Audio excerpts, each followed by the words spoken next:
네, 시청자 여러분, 구독자 여러분 안녕하십니까. 100원, 200원 후원해주시는 분들께도 감사의 말씀을 드리고요. 오늘 누군가가 이렇게 질문을 했더라고요. 정인숙 여인 사건이 뭐냐고, 도대체 어떤 사건이냐고. 그래, 이제 저는 또 질문을 하면 답을 드려야 되기 때문에 집에 가다가 방송을 켰는데요.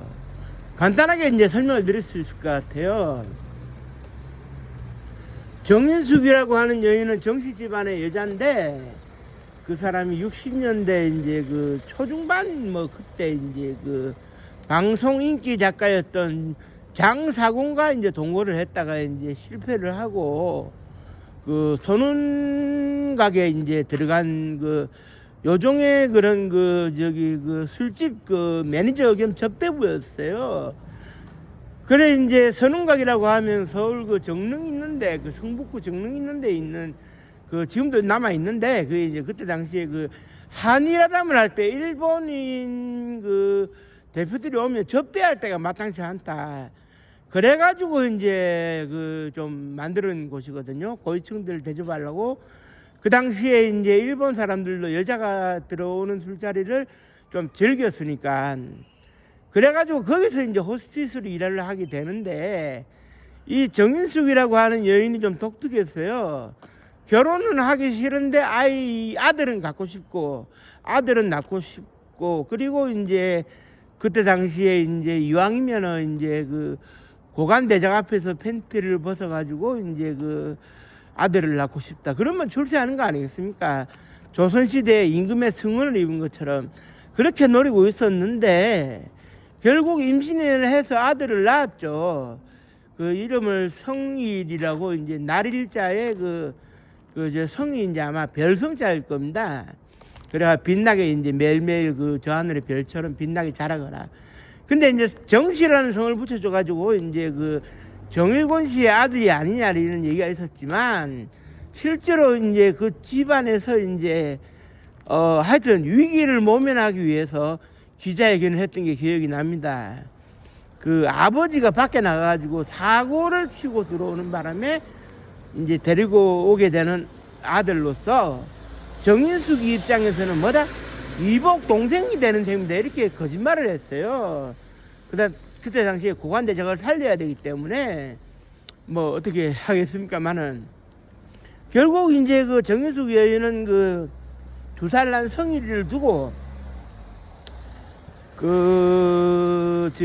한강 절두산 성지 카톨릭 성지가 있는 김대건 신부 동상이 있는 짝 앞에서 이제 총에 2발을 맞았는데요. 이게 간단한 문제가 아닙니다. 간단한 문제가 아닌 것이, 이제 그때 당시에 이제 정종욱 씨, 운전을 했던 친오빠 정종욱 씨가 이제 모든 걸 뒤집어 썼는데, 물론 뒤집어 쓸 수 있는 근거는 있었죠. 뒤집어 쓸 수 있는 근거는 있었던 것이, 그때 당시에 좀 불안감을 느꼈다고 할까요? 정인숙 여인이 오빠 나 총 하나도 있어야 되겠다. 그래 이제 정종욱 씨가 집안에 새들어 살면서 가차에 지냈던 신현경이라는 육군 중령 출신에게 권총을 빌려가지고 가지고 다니고 있었기 때문에, 그때 당시에 권총을 소지했다는 이유 하나만으로 오해를 사가지고 이제 몽땅 뒤집어 쓰고 무기징역을 살았는데, 권총은 온데간데 없고 결국은 그렇습니다. 그때 당시에 이제 정인숙 여인을 설명을 하려면 회수 요건을 설명을 해야 될 것 같아요. 정인숙 여인이 품속에 지니고 있었던 것이 2가지가 있었는데, 하나는 자기가 성관계를 했던 최고위층 명단, 박정희 대통령부터 해서 최고위층 명단이 26명이 적혀 있었던 수첩이 있었고요. 그 다음에 회수 요건이라는 게 있었는데, 회수 요건이 뭐냐면 오늘날의 복수 요건하고 조금 유사한데, 그때 당시에 회수 요건이라고 하는 것은 발급받은 사람이 5년이고 10년이고 상관없이 본인이 이제 발급을 받았을 때 사용기한을 정해두면 계속 사용할 수 있는 그러한 요건이었어요. 이게 대통령과 국무총리, 그 다음에 일부 장관들만 부여받을 수 있는 요건이었거든요. 국회의원들도 발급받을 수 없는 그런 여건을 그 일개 그 술집의 호스티스가 이제 발급받았다. 이 자체가 이제 문제가 되는 것이죠.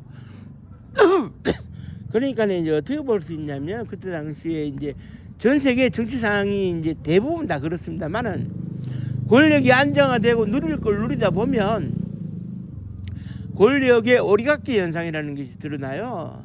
이게 돈과 여자에 집착을 하고 술에 집착을 하는 이런 현상. 전 세계적으로 고인물은 썩는다라는 말처럼 그런 현상들이 있는데 박정희 정권에서도 그때 삼선개헌에 성공하고 박 대통령이 삼선에 도전하는 시점이었어요. 그게 이제 주변에 술과 돈, 여자가 넘쳐나는 상황이었는데 정인숙 여인이 활보를 하게 되면은 결국 누구의 아들인지 모르는 상황에서 이 활보를 하게 되면은 박정희 대통령이나 정일공 국무총리에게 타격이 갈 수 있다. 이러면은 뭐 정인숙 여인의 활보를 막아야 되지 않겠습니까? 그래서 미국에도 보내놨다가 일본에도 보내놨다가 시끄러웠습니다만은 그 결국 이제 죽음으로써 이제 그 종지부를 찍는 그게 이제 쉽게 말해서 그런 거예요. 그때 당시에 유전자 검사 기술이 없었습니다만은 유전자 검사 기술이 있었다고 해도 소용이 없어요. 정성일이라는 아이는 아버지가 누군지를 몰라야 된다.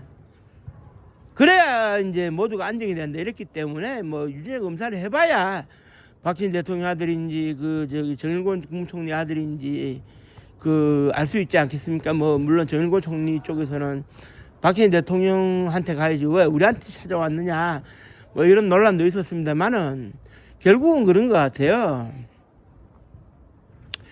그때 당시에 여자를 그렇게 농락했던 즐겼던 권력층이 자기들이 불리해지니까 여자를 없애는 것이 제일 간단한 방법이 아니겠느냐. 그렇게 본 것 같아요. 그때 당시에 뭐 예나 지금이나 권력층에서 여자를 탐하지 않는 사람이 없다고는 하는데 물론 뭐 이후에 그런 얘기가 있었어요. 남자 벨트 아래의 문제, 남자 그 소위 그 성기를 놀리는 문제에 있어가지고는 그냥 입을 닫는다 뭐 이런 얘기가 있었는데 그게 이제 좋지는 않은 거죠. 여자를 희롱하고 농락하는 것이 그게 어떻게 그 권력자나 이렇게 그 실력자나 이런 그 고위직들의 그런 그 뭐랄까요 문화가 될 수가 있겠습니까? 그거 다 부도덕한 건데 술과 여자가 그 넘쳐나고 돈이 넘쳐나는 권력은 결국 오래 못 가요. 결국 박정희 대통령도 10월 26일 날 1979년도 10월 26일 날 총에 맞아서 사망을 했지 않았습니까? 그러니까 그런 권력이 오래 갈 수는 없는데 결국 절대 권력은 절대로 부패하고 절대로 망하고 총으로 흥한 자가 총으로 망한다는 이 진리를 보여준 건데 참 그 많은 생각을 하게 하네요.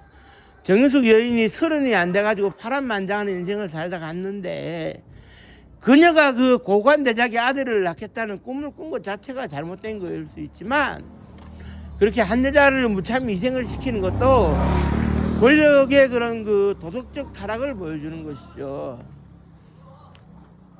즉 다시 말해가지고 고위 권력층이 즐길 거 다 즐기고 자기 아들을 낳은 여자를 없애치운다는 것은 뭐 예나 지금이나 있을 수는 있는 일인데 뭐 일어나는 일이긴 한데 그런 권력자의 도덕성을 의심하게 하는 그런 그 행위가 될 것으로 이제 생각이 되고요. 그때는 뭐 그랬다 이런 변명은 안 통하는 거예요. 그 여자가 어떻게 그 희생물이 될 수가 있습니까? 여자에게도 그 어떤 일을 하든 천부인권이라는 게 있는데 뭐 여자를 그렇게 함부로 희생을 시킨다. 그 잘못된 거죠. 그러니까 제3공화국 최고의 그런 그 성관계 스캔들로 남아버린 사건인데 지금 누가 그 기억하겠습니까? 그 정성일 씨 본인도 이제 그 저보다는 한 6살 정도 많은 걸로 알고 있는데 제가 75년생이니까 저보다는 6살 정도 많은 걸로 알고 있는데 지금 미국에서 그냥 조용히 살고 있다 그래요. 한때는 그 정일권 씨가 아버지가 아닐까라고 추측을 해가지고 이제 그 친자 확인 소송을 91년도에 제기했다가 그냥 허접된 것으로 이제 제가 기억이 되는데요. 정성일 씨가 지금 어떻게 살고 있는지 그건 제가 알지 못하겠습니다만은 아버지가 누군지 모른 채 살아가는 그런 아버지를 아버지라 부를 수 없는 홍길동도 아니고 그 뭐 안타까운 일이죠. 이 개인의 불행이 국가의 불행일 수 있는데 이 개인의 불행이 그냥 묻혀져서는 안 될 거예요. 그 뭐라 그래야 될까요? 천부인권이 존재하는 여성의 그런 죽음에 대해 가지고 우리가 사회적 공론화를 해서 권력이 이렇게 부도덕한 일을 앞으로는 저지르지 않도록 해야 될 의무가 있는 거 아니겠습니까? 권력이 그 달면 삼키고 쓰면 뱉는다는 이런 생각을 가질 때 절대 권력은 부패하기 마련입니다. 이런 점을 그 되새겨서 제가 또 조만간에 정인숙 여인에 대해 가지고 방송을 한 번 더 하겠습니다만은 그런 그 정치 권력의 그런 그 벌어진 희생양이었다. 이 정도로 이제 설명을 드리면서 오늘 방송을 마치도록 하겠습니다. 끝까지 들어주신 모든 분들께 감사의 말씀 드립니다. 고맙습니다.